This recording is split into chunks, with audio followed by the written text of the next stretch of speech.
class doesn't officially start until 10 minutes after, so what I do in the first 10 minutes is talk about the news. So here's a few news stories that I thought were interesting. Omega-3 fatty acids have been recommended as a dietary supplement for a long time because of your heart health. Now they have decided they make people less aggressive, 28% less aggressive. So I guess this isn't too surprising. I think a lot of people that are mean and grouchy are that way because they're sick. I knew I had a boss that was mean and yelling at people with high blood pressure and everything, and his health was part of why he was so mean, I think. So anyway, so Elon Musk is effectively our president now, it seems, or vice president or something like that. His authority, his power over Trump is immense. So we're becoming very much like Russia, where we have these oligarchs that are enormously powerful that control the government with their money. And it is important, therefore, to realize that he is completely insane. I think he's even more insane than Donald Trump. He is pushing the Nazi party in Germany, the Alliance for Deutschland, and he's pushing the far-right party in Britain, trying to get the current leader of the far-right party to step down because he wants somebody even more to the far right. There's a guy that's in jail for disinformation and he wants them to let out there. And so the German defense and foreign ministries have left X. They are not willing to be on his platform, which I think is a very wise decision. I left a year or two ago because he is using it to push right-wing propaganda, and he has banned anybody that contradicts him. Also, another amazing thing that came out is he claims, in addition to he just thoughtlessly responds to everybody. He posts things without bothering to verify that they're true at all, just far-right rumors. He will post things and try to get people in trouble over them. And if you criticize him, he will just swear at you and block you and not take it seriously.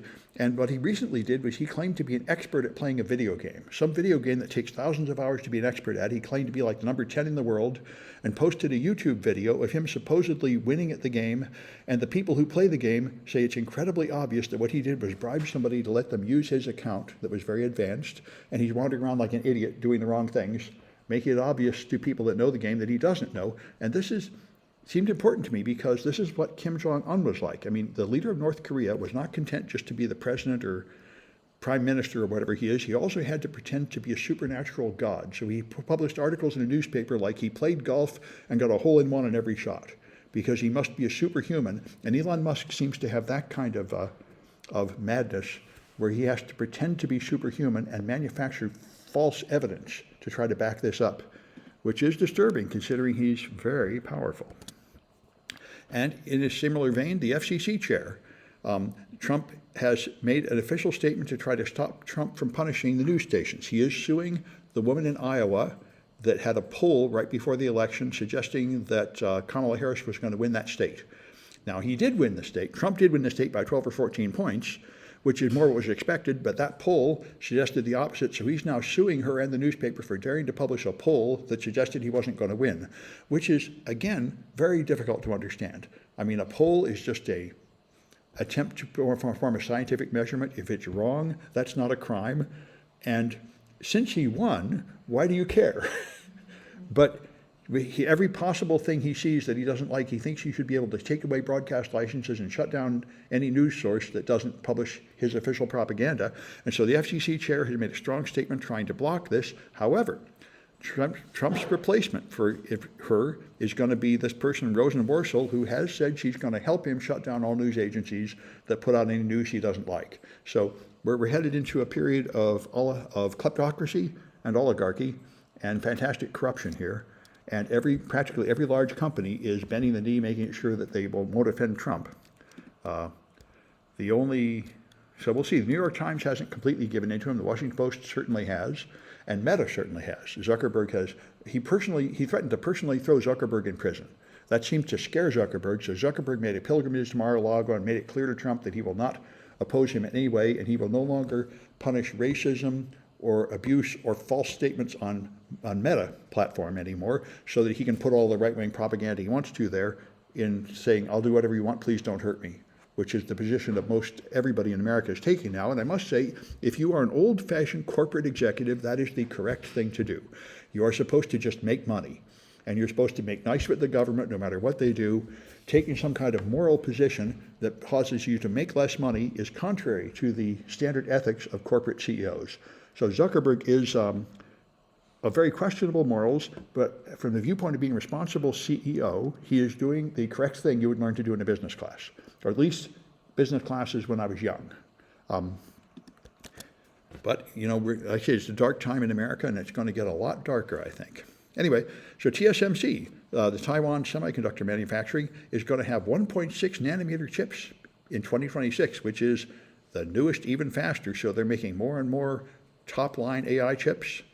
They are the source of all the most powerful AI chips in the world. This is great for them for the time being. It is, so of course, a cause of much nervousness in America because it appears like the mainland China is very likely to invade them in a military way and shut them down, and then we will all have no chips. So we're trying to spin up production of high-quality chips here in Texas as an alternative, but it's going to take years to get those fabs running. So we'll see what happens there. Right, and so North Korea has been funding their government with various forms of crime for many years. They stole about $500 billion last year with stealing cryptocurrency. And another big thing they do is they run fake IT workers. They apply for jobs. They conceal who they are. They get in your company, and then they're inside. Then they steal your secrets and take off with it. And so the U.S. has now issued official sanctions on them. Saying people can't do business with these people that have been caught, although anything North Korean has been sanctioned for years anyway. But America's been doing this for the last 5 years. We've sanctioned individual people in Russia and China who hacked us, which seems a little strange, but anyway, it means those people can't come here and people can't do business with them. Anyway, it does make it clear that it's an official U.S. government position that they're doing that.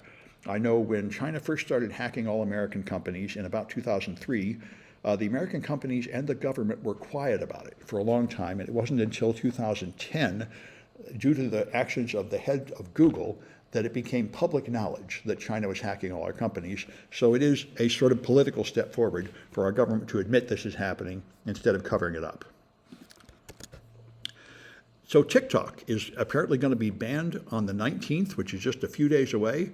And so people are fleeing TikTok to an alternative app called RedNote in China.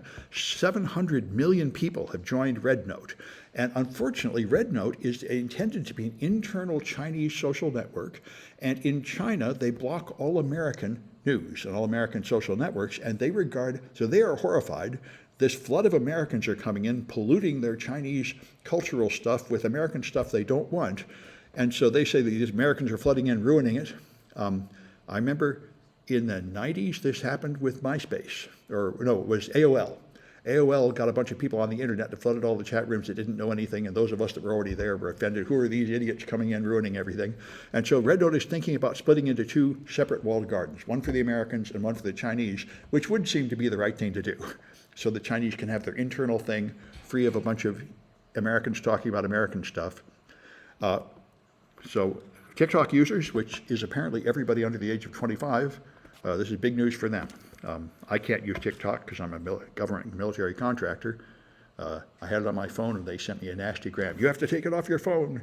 So can't have Kaspersky or TikTok on your phone if you're a military government contractor. Anyway, all right, and so the FBI, as you probably know, all the phone companies have been hacked pretty much over the last year. And this is because the phone companies have out-of-date infrastructure and it's too big to update it all. So they've been hacked by, I think, the Russians. The Russians or the Chinese. They've been reading everything, and the U.S. government has been leaking out more and more warnings about it. And the latest one is the FBI's warning that they got the call logs of the FBI's calls, and that leaked who the identity of their agents are. So they're confidential informants.